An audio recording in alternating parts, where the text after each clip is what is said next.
Hey DRW, this is Tyler Jackson and Taylor Larson. That's On us. the phone, we have a special guest, Larry Dixon. So, how you doing tonight, Larry? I'm doing great, guys. I appreciate you having me on your show. Thanks, we really appreciate having you and taking the time out of this fine Wednesday night to come on and talk to us. It really means a lot, and we're excited to have you on. Yeah. Yeah, no, happy to. Anybody that wants to spread the word of NHRA drag race, I'm happy to help out. All right, well, that's awesome. So, right off the bat tonight, we're actually going to talk about your career, and we're going to highlight your spectacular crash at Gainesville. And right off the bat, you guys heard about that? Did you hear about that? That had a small spill in Gainesville. Yeah, God, I couldn't tell between all of the TV stations, Fox, all of those places. No, I didn't hear about it. So anyway. Yeah, boy, it made the headlines, didn't it? Oh yeah, I bet that's probably the easiest way to get a hold of you, or to have people like news stations be like, oh hey, let's call Larry Dixon. Yeah, for 20 years I got 60-some wins and 3 championships and try to get on Today's Show, Good Morning America, and CNN and all that.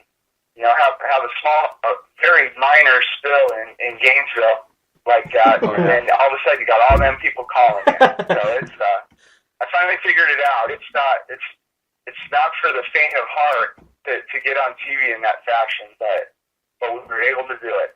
Yeah, and like you said, that's the way to do it. So with your spectacular crash at Gainesville, can you kind of walk us through on what happened and what was going through your mind as it was playing out? Yeah, because I'm sure you haven't done this before.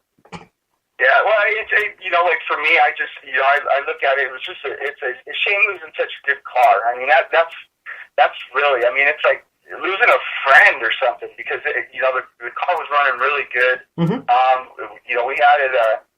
We were running right behind Alan Johnson and Sean Langdon. They just they just put down a really quick number, and Mike Guger and assistant crew chief Joe Barlin, they went into the box and made some adjustments on it because they knew the conditions would hold it. And so that kind of excites you. So you go up there and you do your burnout, and then you back up, skate the car up, and hit the throttle, and the car, it's scooting pretty good. And it's running good. I get past half track or whatever like that, and gosh, just as I'm coming up on the lights, and the front end broke like it did, and having been through a few spills, you kind of know what's going on, and it happens so fast. I mean, within a split second, you go from being fine going 300 some miles an hour to be, trying to sail. But the car, when it broke in half like it did, it sent me up into the air. Nothing's holding that rear wing from, basically acting like a wing on an airplane, where you pull the stick back and you get up and fly, and that's exactly what happened. I was with it, and it's when you're up in the air sailing like that, you're just you're really hoping that you come down on the racetrack and not in the grass on the other side of the walls and stuff. You want to stay on the racetrack because to try and scrub off the 300 hour speed. The asphalt's your best friend. So it came down fortunately on the racetrack and squared up. The 2 wheels on the ground, and I could actually, at that point, I could pull the parachutes and grab the brake and slow the car down. And so, by the time I got to a stop, the NHRA safety supplier was right on the scene talking to me and making sure that I'm okay. And they were just, making sure that I wasn't hurt, before I got out of the car and all that. So they talked to me for a little bit, and, I climbed out of the car on my own, and they got the stretcher there, and I'm like, if you make me get out of the car on my own, I'm walking to the ambulance on my own too. I ain't no stretcher. Right. So, yeah, just walked through the deal, and had, the worst part of the whole thing was probably having to call my wife and telling her, that you're in a spill, and my boy is in a city championship game basketball at that particular time. Oh, wow. And so that's tough. Yeah. Because you put you're out there and you're racing, you're doing your thing, but you got your family and stuff, and you put them through things that I wish I didn't have to put them through emotionally. Right. On that side of it, it's but my gal, boy, she's been through all of it with me. So we've been together almost 20 years. So I got to keep her for sure. Yeah. And so she's great from that standpoint. But that's hard. Making that phone call and wanting to talk to her before everybody else.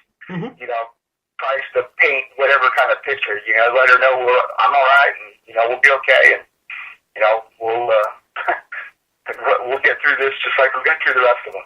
Right. And with you saying your family, does your family ever come with you down to the track and? Oh yeah, they absolutely do. It's you just got to pick and choose because I got 3 kids. I got 2 boys, one 8 and one 14, and I got a daughter that's 12, and they're heavy into sports. But the school, it's really hard to get that kind of time off for school. So you got to kind of pick and choose what races. You just can't take off school all the time. When I was a kid, I didn't get to, so it's that's just kind of how it is. So you pick and choose what races. They went to Charlotte with they were on spring break for that one, so they went to Charlotte with us, and when you get to summer, and then obviously you can get to some more events. But before the kids were in school, we had a motorhome, and that's what we're like gypsies on the road with the motorhome and driving from race to race to race, and that was a ball. I love having my family there, but it's you got school. Yeah. And they got their own lives at the same time, too. So you just got to, like I said, you got to pick and choose your battles. Right. So, so during the races, I'm sure this is probably a stupid question, but, do you get to spend much time with them? And do you walk around the pits? Or what do you guys do when you're at the track? Besides... When you got your I can tell you when I'm at the racetrack and we're racing, there's enough going on during the day that there's no time to sightsee or do anything like that, at least on my end, that kids can go out. My oldest son actually helped out on the car, cleaning, helped me mix fuel and washing oil pans and things like that. So it's cool having him there, and, that's the next generation of the Dixons coming in. But no, you're spending... You spend a lot of time. You're at work, so you got to, and work comes first. So you got to take care of that. But at the end of the day, dinner, that kind of stuff, and you spend your evenings and your mornings and stuff before you go to work. Kind of probably no different than 8 to 5 people would, beforehand. So it's like you just got to tend to the race, and that's my livelihood, so I got to pay a lot of attention to that. Right, so, we're talking about kids and stuff. How much time did you spend at the races when your dad was racing? Oh, gosh, as much time as they'd let me. I grew up in Southern California, and there was probably a half a dozen racetracks when I was a kid. And you really didn't ever have to leave town. They had Irwindale and Lions Drag Strip and Orange County Raceway and Pomona obviously is there. So there was enough tracks right there, and I'm not too far away with Bakersfield. And they'd always be running these meets. It seemed like every week or every other week. So that's what was going on. I didn't play any sports because it seemed like every weekend we were going to a race somewhere. So that's what we did. And there were so many. When I was a kid, there were so many Top Fuel cars. You go to the 2 big races when I was a kid was the Bakersfield March Meet and the U.S. Nationals in Indy, and they were both 32-car fields, and there'd be over 60, 70 cars, Top Fuel cars, that would show up for those events, and it seemed like everybody had a Top Fuel car back then, and obviously they were more affordable and such back then, and didn't require the kind of maintenance or nothing that you do now. But actually, there were so many Top Fuel cars when I was a kid. I thought everybody had a top fuel car when I was a kid. I didn't know any better. It just kind of seemed like that was the case. And the older you get, less and less cars there are. And now it's there might be only 32 in the whole country right now, and it's just but it's it's quite a it's something you just don't have in your garage anymore, and you take it out for the weekend. I mean, it's Right. It's a serious piece nowadays. Yeah. So, when you were young, did you ever kind of have anything else you were thinking about doing when you were older, or did you always know you were going to race? I tell people I'm a product of my environment. I didn't know any better. I just, I grew up at the drag strip. I wanted to go drag racing. I didn't really, I knew there was an Indy 500, and I knew a little bit that there was NASCAR, Richard Petty, and such, but I didn't really, a little bit of football, a little bit of basketball, but really didn't pay. It was all about racing, and you had a top fuel car, at your normal house in the suburbs of LA, and my dad got this, like I said, top fuel car in the garage. I mean, it wasn't like these big fancy shops like you got nowadays, and it's just he'd get home from his 8 to 5 job and work on the car at night, and then on the weekends it would go ahead and take it to whatever local track was running that week. And so and I thought, wow, that was awesome. The one thing that I think as a kid, my dad would drive through the night, on Sunday night to get home so you go to work on Monday morning, kids off to school and all that. But the one thing I noticed, there was guys that weren't leaving the track, to drive home. Guys like Perdome and Garlitz and Shirley and such, and Roland Leong, and they, they just, that was their job, was racing. I was like, wow, like, how cool would that be, to be able to have a job racing, like that just, to me, that seemed like cheating life. And ever since I was a little kid, that's what I wanted to do. And so, once I, graduated out of high school and stuff, I just, worked real hard on trying to get a job out there. And it's, I spent, probably 10 years, pit crewing before I got, a chance to turn pro and drive in a top fuel car. But, I just think, these cars are the neatest things in the world, and to be out there, working on them or driving them. I mean, it's, I feel very blessed to have had this opportunity to do this, and especially for as long as I've been doing it too. Yeah, no joke. So exactly, real quick, what was your first class drag racing, like your first, ET bracket or pro or whatever? What was your first class, and how old were you when you began racing? Oh, but when I was a kid, they didn't have junior dragsters when I was a kid. So it's like you literally had to wait till you got your driver's license before you had the opportunity to drive anything at the track.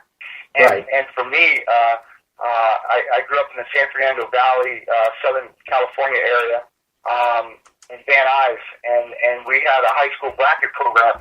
And our local track at the time was up at Palmdale, and it was about a half hour, 40-minute drive, and we run the high school bracket. So, I mean, I was, 16, 17 years old, going to the track and running out there. And so did that for a couple of years, and I mean, that was fun, but I always, nitromethane, it's, I mean, I had a decent running car, for gasoline, but it wasn't nitro. That's what always appealed to me. So it's like, I went from literally a 55 Chevy, that was my first car, that I raced, and then went from that to an alcohol dragster at the track, and then from the alcohol dragster into top fuel. And then, it took probably 10 years to make that jump. But I was always focused on the nitro classics. I think, just growing up around them, that's, once you see, hear, smell the power that them cars make, it's like a drug. I mean, you get hooked on it, and I haven't found a reason to quit yet. Right. So I mean, obviously, you're doing something right. When you've won 3 titles, 3 championships. What does winning a championship feel like to you? I'm very proud, for that. I mean, my dad raced his whole life, and and you won one national event. You know, won local races and stuff like that, but won one national event.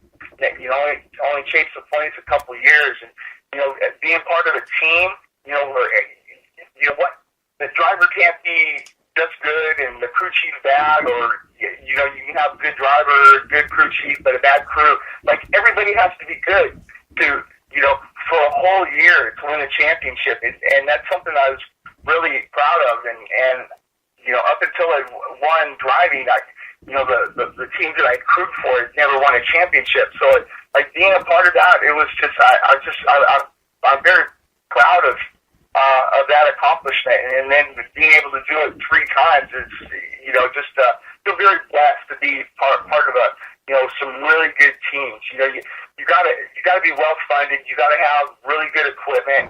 You gotta have good people around you, and you've got to be able to work, no different than an NFL team or an NBA team. You got to be able to do that for a long period of time over the whole season, right. To run well. And I've won the titles where you check, you know, before the playoffs and then during the playoffs. And so, like, I those things I'm very proud to be a part of.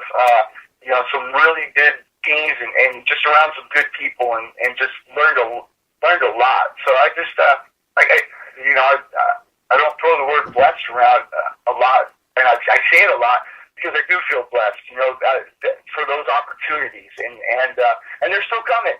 You know, the team I got right now that I'm with Bob Vandergrift and Team J Energy, you know, I think we've got everything it takes to be able to do the same thing, especially with this playoff format. You got to be in the top 10, you know, after Indy. And after that, it's those last 6 races. And if you're running well then, and you peak at that right time, you know, we've seen guys from 10th place in points go all the way and win a championship. And, that's what I'm focused on right now is, you know, hopefully our 4th one.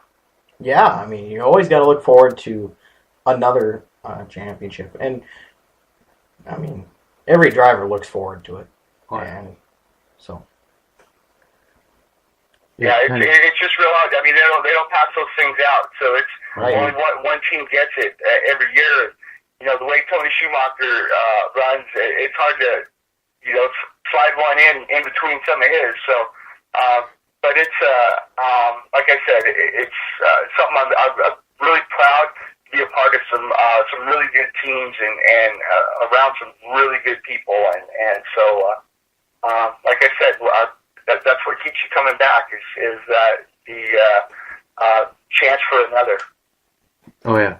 So this is kind of a similar question related to achievements and stuff. You and your dad were the first father and son to win the Winter Nationals. What did that mean to you? It was you know. It means a lot, especially because it was the Winter Nationals, and that's the only racetrack, you know, left where you can run, you know, a pro car at in Southern California. So that's that's my home track. That's where I grew up. So being able to have won there, and then, you know, when you win and you got your family there and all your buddies from high school and just your crowd, it was. It was a neat deal, and to be able to do something that my dad did, and being able to share that, you know, when I was really young, he gave me his trophy from the Winter Nationals. So when I finally won, you know, I did you know, I gave mine to him, you know, just as a thank you. Yeah. So it's, you know, it's just something cool, I think, and it's just you know, that Pomona race, you know, some of the tracks that have been on the tour for a long period of time that. They need a little bit more. I think those trophies shine a little bit brighter, at least for me. The Pomonas, the Indies, the Gainesvilles, Englishtown, Columbus. You know, Columbus was on the tour for a long time too. So just, you know, being able to win at some of those racetracks is it means a lot, especially you know, for me growing up and spending so many years at those different facilities. Right. So, with your home track, and you probably, I mean, pretty sure you answered this, but is the Winter Nationals, is that your favorite track as a driver? Oh man, I don't know if I could. I don't know that I could pick one track. I can tell you there's three that mean probably any, and one of them is Pomona. Mm-hmm. The other one is because of the home track and all. The other one is Gainesville because that's I went to the first time I drove a dragster at Frank Hawley School was at Gainesville. I got licensed in a top fuel car and Don Perdome's car there at Gainesville, and then came back the following year when I was Sprint Pro and won there. So that place, it means a lot. Crash, no crash. I don't, Right. I still love that track. Yeah. But the big one is Indianapolis, the U.S. Nationals, and that was a race that kind of was instilled in me very young. Mm-hmm.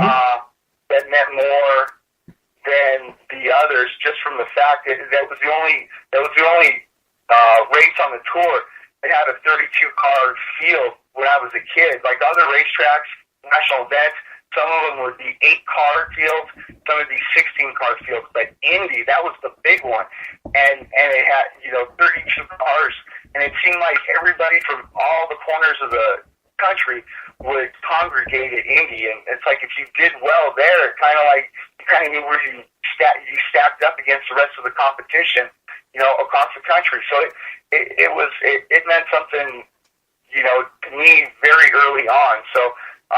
And fortunately, I've got to win it at those three tracks. But it'd be like trying to pick your favorite kid. You don't have a favorite kid. Yeah. You love them all. So like I got three kids and I got three tracks, and I wouldn't want to pick one over the other. Right. Yeah. Exactly. Right. So you've done obviously a lot of winning over the years. Is there any event or place you haven't won that kind of stands out to you as one you'd like to check off your list?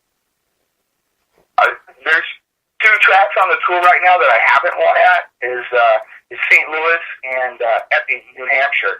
And Epping's pretty brand new on the tour, and I haven't. My dad's actually won at Epping back in the day, but I've never even raced there, so I'm looking forward to getting an opportunity to run there. But I haven't won at Epping and St. Louis, and the only thing I can explain about St. Louis, I think maybe all the years I was driving for Miller Beer, and I'm going into Budweiser country in St. Louis, is they put a hex on me and wouldn't let me win there or something. So, but I don't have Miller on the car anymore, so right. Maybe I can sneak one in before I'm done racing. So but those are the two, and it would be it'd be nice to check them off the list. But if you didn't, I'm not going to cry. I mean, You look at Tony Schumacher. I don't know how many times he's won at Indianapolis, and he's never won at Atlanta. So and I don't think he would trade any Indies for an Atlanta. So you just, you take what you can get when you can get it, and be thankful for that opportunity. So we'll try real hard at every race we go, and we'll see how it backs up at the end of the season. Right, exactly, and that's all you really can do.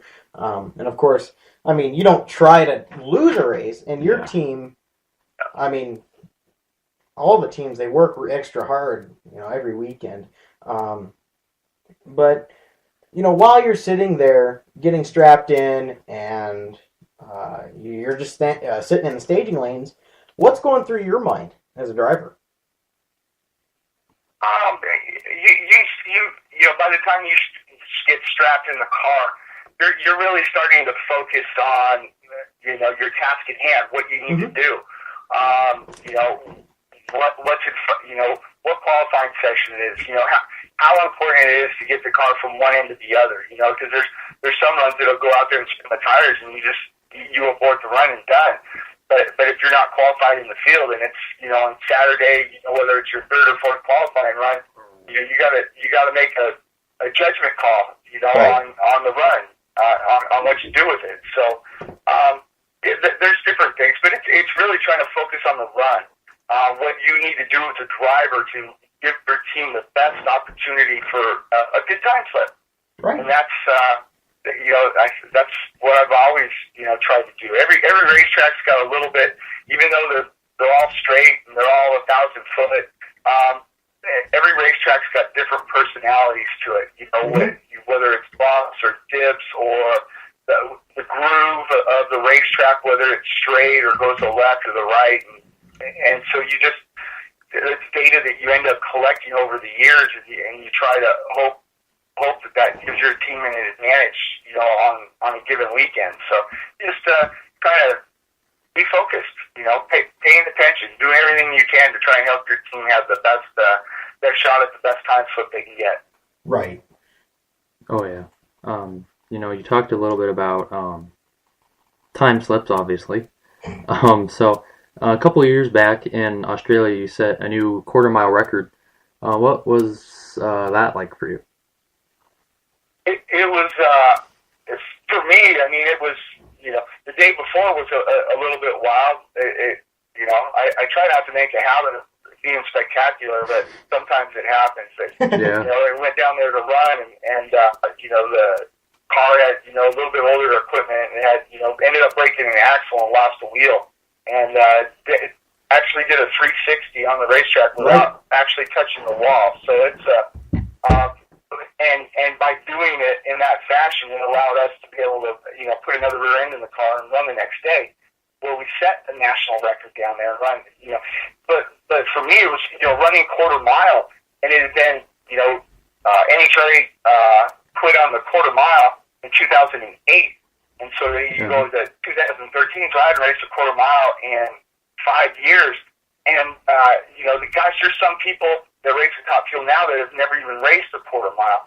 And what I got out of it was, gosh, I enjoyed, running the car the whole length of the track. Mm-hmm.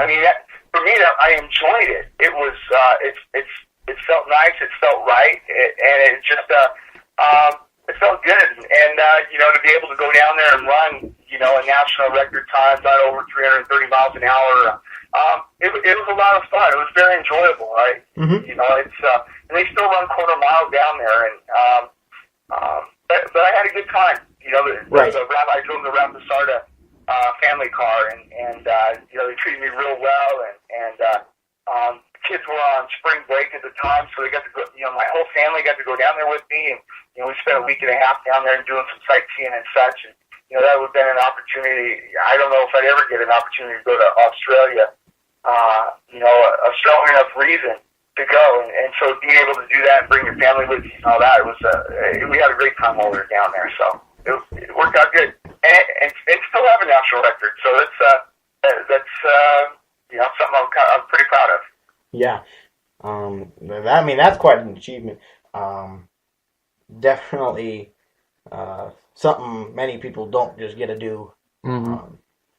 So, for you as a top fuel dragster driver, and I think I know the answer, and I'm pretty sure, but was your dad your mentor, and is he what inspired you to really push for driving racing?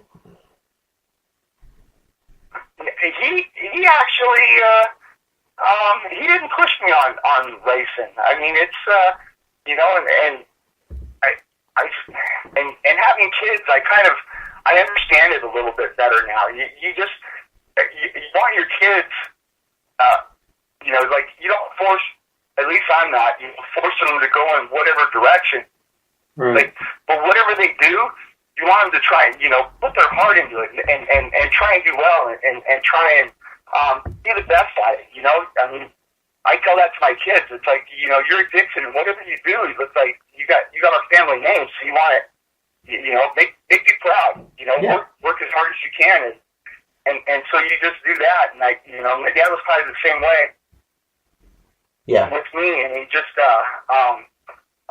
didn't push it on me, and I guess that kind of gives you, kind of lets you know how bad you really want it too. It's like, nobody rolled out the red carpet for me to, get a job out there or drive a car or any of that. It's like you have to fight for it, and so getting those opportunities, and then when you do get it, it's like you certainly appreciate it. Mm-hmm. Mm-hmm.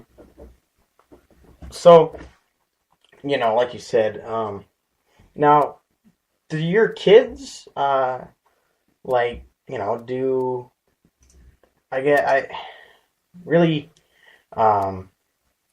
do they have an interest in, taking on the family career?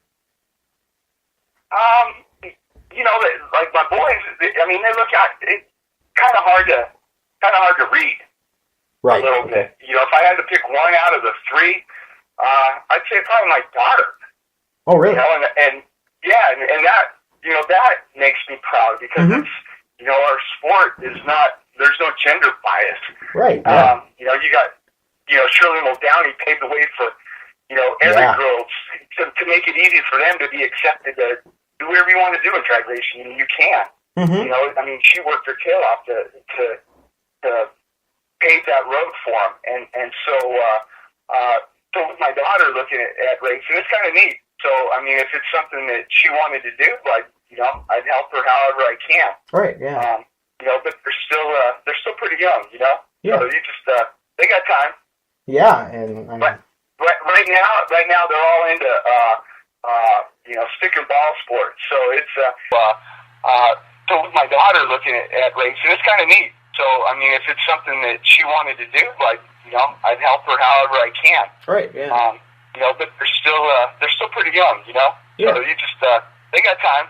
Yeah. And I mean, But right now they're all into stick and ball sports. So it's a lot, and I'm not talking them out of it either because No. it's a lot cheaper to buy soccer balls than it is fuel and tires and Yeah. random racetracks and Yeah. all that kind of stuff. So Oh yeah. right. Another question for you. For you, when you were starting to, you said you went in, you drove a alcohol dragster and then went into a top fuel. What was kind of the hardest thing for you to get used to driving, the, bigger car like that? good question. I think probably the steering. Steering the car. I mean, I'm sure most of your listeners that maybe haven't driven, it's like, well, they go straight. Like, how hard can it be? But when you're driving a car, there's input that you're doing, even though the car's going straight. It's the feeling that you have is the rear tires are trying to pass the front tires, and so you're steering the car to stay ahead of it. Right. And so that's the feeling I think, in just trying to do and for me it's like I videotape since I started driving all the way now, and it's like I watch video all the time because it's like I'm my worst critic because it's like I want to make perfect runs. When you stand behind the car, it's like I want to see that car go perfectly straight. I don't want to see it go to the right, left, or anything. I want it in the center of the groove, and I want to do everything I can to give that. Going back to the team, the best time slip we can, the most grip. So that's probably been that's the toughest part. I think trying to make perfect runs, and you're never the other part of it is cutting lights. I mean, I don't know that anybody's perfect. I mean, you try to get off the line ahead of whoever you're racing, Right. but you're always trying to be better on the tree, and I don't think that's changed for me in the last 20 years. You're always trying to be better. Right. Yeah. So, can you explain the feeling of like the G's, the force? Can you just kind of explain what it feels like in the driver's seat of a top fuel car? Well, the G-forces are, there's quite a swing in the amount of time that you're going down the racetrack, and then, you finish the run and you're on the deceleration. I mean, the car will, when it leaves the starting line, to me, it really doesn't feel a lot different than an alcohol car, because you're slipping so much of the power to get the car off the line without smoking the tires, that you're giving up quite a bit of power.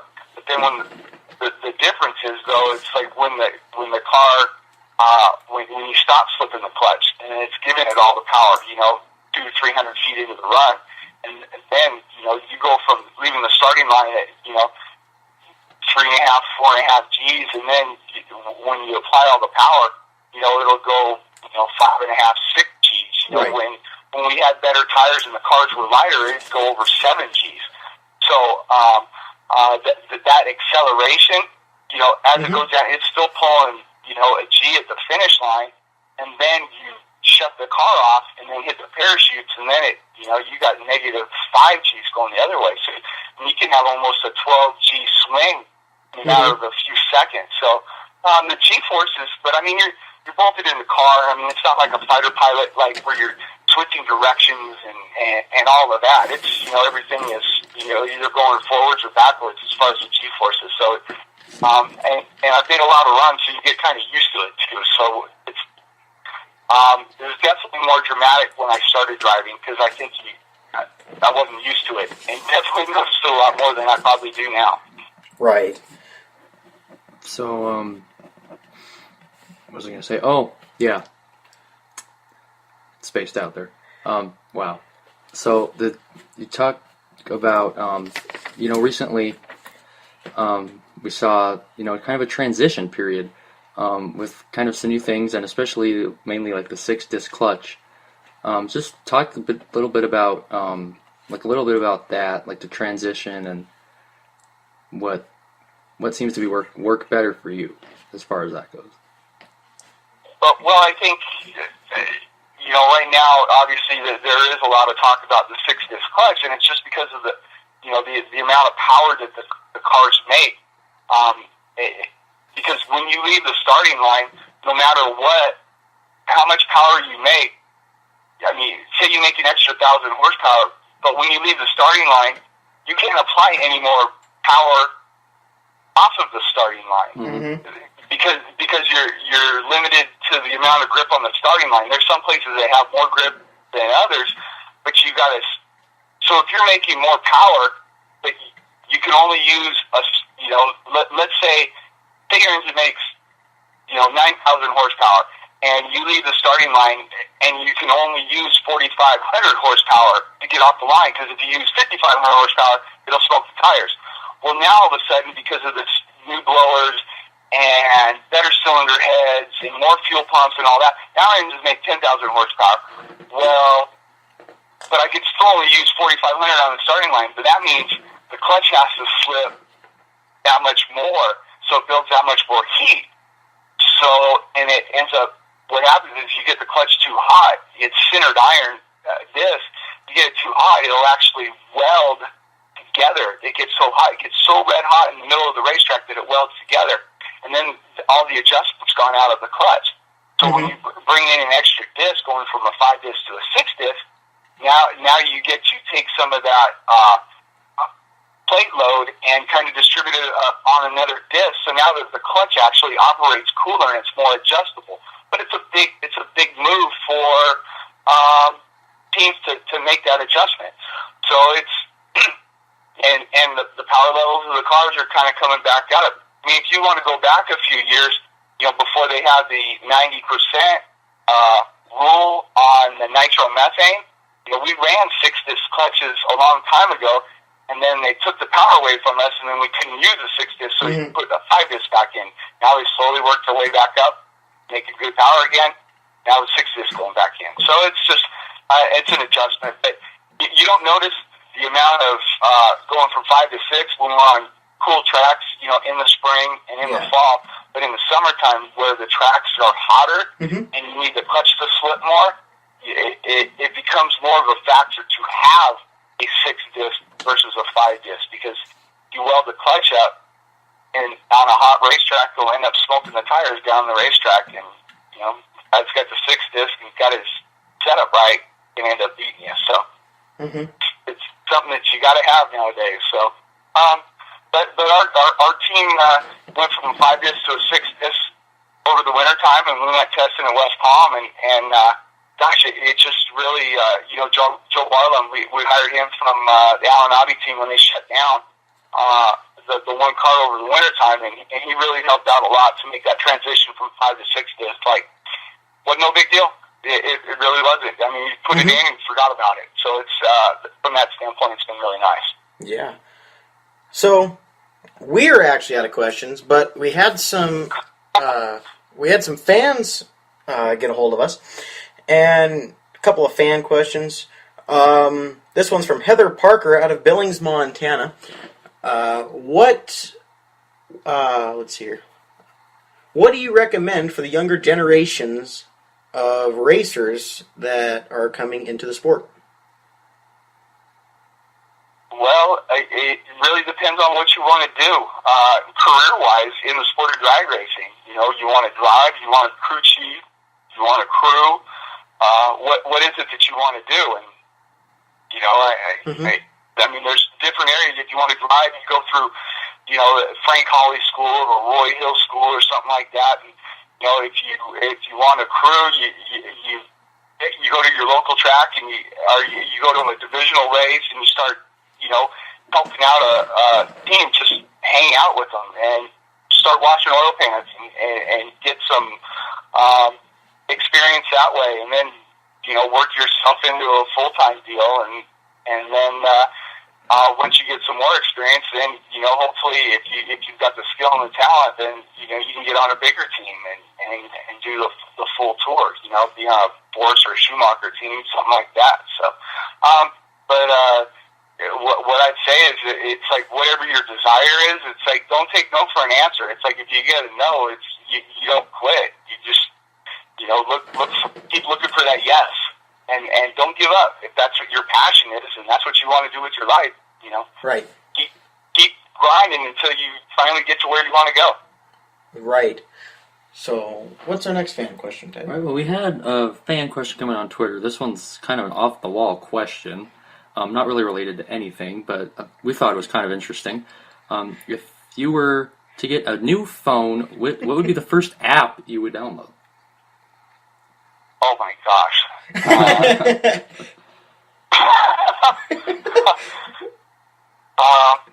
Well, how about this? If NHRA would do a better job of getting their apps to work, it would be the NHRA app. Right? Yeah. Well, that's what we've got a studio here and the NHRA app on our phones, and like last week, they didn't have a winner for Top Fuel or Funny Car, so we had to get online and figure it out. But yeah. Yeah, and so if anybody out there that has the NHRA for an app knows exactly what I'm talking about. Yeah, exactly. Let's see. What's another fan question? We're scrolling through our feed here. Another off-the-wall one. Hold on. Oh no, this one actually has relating to racing. What if you could ever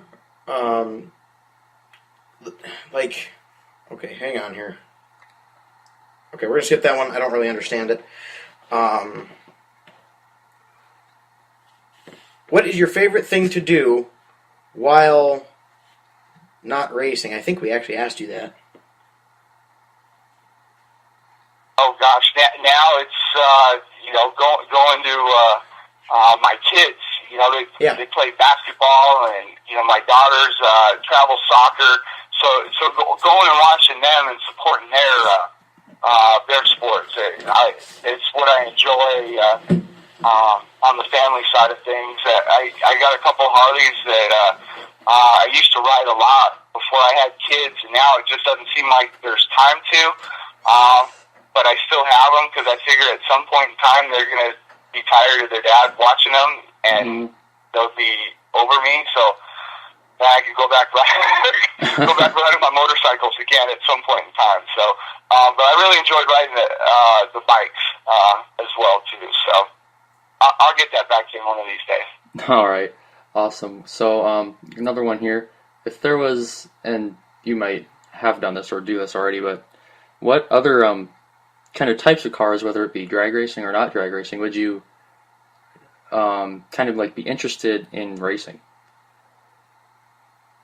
I don't know if it would be in actually racing and competing, but I can tell you there's the one car that impresses me the most, and it's just sheer power and speed, is that car that out of England that broke the sound barrier. Oh yeah. And what impressed me about it is obviously it goes 700 miles an hour and breaks the sound barrier, but how quick it travels, it has to do, like, we can do a quarter mile in 4 seconds. Well, in those 4 seconds, that car travels a whole mile in 4 seconds. Like, wow. Wow, exactly. Wow. That's the one, that car impresses me.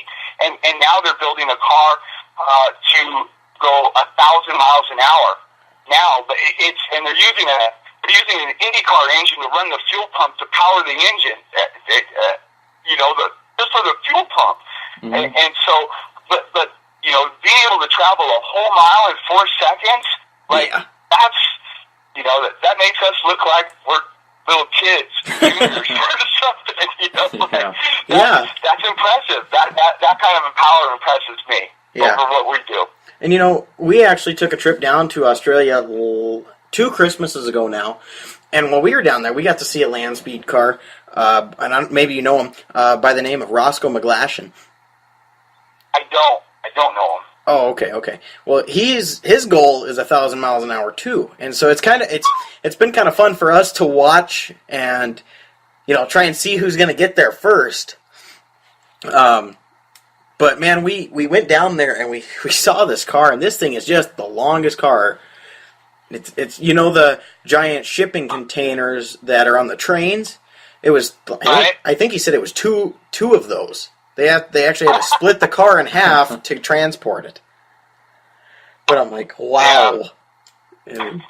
But that kind of, like, for a guy that races, 10,000 horsepower cars, it takes a lot to impress me. And those ones that can, break the sound barrier or try and go 1,000 miles an hour, that's incredible. And very impressive, and I just have a huge amount of respect for the guys that work on them and build them, and to the guys the guys that drive it. Mm-hmm. Just it's but it's about speed. I love that part of it too. It's right. Different type of hot rod. Yeah. Well, this one just came in. With the land speed car, would you ever drive one? I don't know. I don't know if my wife would let me. I think I give her enough thrills that it's going 1,000 foot. So, I might have to play that. I don't know if my wife will let me kart. But I can tell you, I got so much respect for the guys and what they do, and same thing. I've had people ask me about, if I ever want to drive NASCAR or IndyCar or things like that. It's I have an incredible amount of respect for what those people do and how hard they work and try to be the best what they do at their craft. It's tough, whether it's a Jeff Gordon trying to beat a Jimmy Johnson. They're both champions, and one's got more wins than the other, and it doesn't mean the one's better than the other. They got the right combination to, be able to, for that season, to win the title. So, right. It's, but if it makes noise, I enjoy watching it. Yeah. So, all right. Well, do you have anything to add tonight? No, I just I appreciate you guys having me on your show. I love that spreading the word on NHRA drag racing, and I'm gonna work real hard this year and try to get on the Today Show for different reasons. Yeah. No more. Take my top fuel car and going airborne at 300 miles an hour. So we just go out there. Just appreciate Bob Vandergrift and C&J Energy Group let me drive her car and give me great equipment. And if I got anything to say about it is we're going to be in the winner circle real soon and real often. So stay tuned. Yeah, definitely. But thank you for having me on your show, and thank you for all the fans listening and calling in and bringing in their questions and stuff like that. I love it. If we can create one more drag racing fan out of the thing, it's my world, my NHRA drag racing world, would be a better place. Right. All right. Well, we really appreciate having you on, and look forward to hopefully seeing you actually this year. And we give you the best of luck for this weekend down in Vegas. Hope to see you take the win. Don't tell anybody else we said that, but we hope to see you take home the win, and we really appreciate having you. So. Yeah. Thanks a lot, guys. You guys take care of yourselves, and hopefully we'll talk real soon. All right, thanks, Larry. We will talk to you later, and like we said, wish you luck. Thank you. Thanks, Larry. Okay. Goodbye. Is he gone? He's gone. All right, guys, that was Larry Dixon. It was. So this is actually the second part of the show. It'll be uploaded here Right now. Here in just a few minutes. We want to thank Larry Dixon once again. Super much, I guess. Super much. Yeah. Yeah, definitely. He's pretty cool. Thank you guys so much for tuning in. This was very special for us. Yeah. Had Tony Schumacher on, but now we had Larry Dixon. And it was just great. It was. It was really awesome. So we really appreciate everything. So yeah, we've been trying for a while now to get him on, and finally had him. yeah. So and like you said, hoping to have him here. Hopefully he gets the championship. We'll have him on at the end of the year. Yeah, I'd be okay with that. I wouldn't care. Well, I thought you were going to say you would. I would not like that. I hate when we get to interview NHRA drivers. Yeah, it's just a crime. It is. So. You never do it again. So, all right, guys. I think this is going to conclude the DRW Doubleheader episode. doubleheader episode. I like that. Yeah. So, thank you guys so much for tuning in. Now what you got to do after you tune in is you got to go to Facebook and click that like button. Yeah, check us out on Facebook. Got a lot of followers on Twitter today because Larry Dixon helped spread the My word. phone was blowing up. I know, mine I was like, too. Jeez, leave me alone. All right, guys, subscribe to us up on YouTube. It's 8 o'clock, our show, DRW. Check us out on Instagram at DRW Show. Yeah. Or DRW _show. _show. We actually posted a picture this week. It's crazy. Yeah, I know. Plus Twitter and Facebook. Like us on Facebook. So, all right, guys, this concludes DRW, April 8th, Larry Dixon, doubleheader. Goodbye. We'll talk to you guys later. Yes, we will.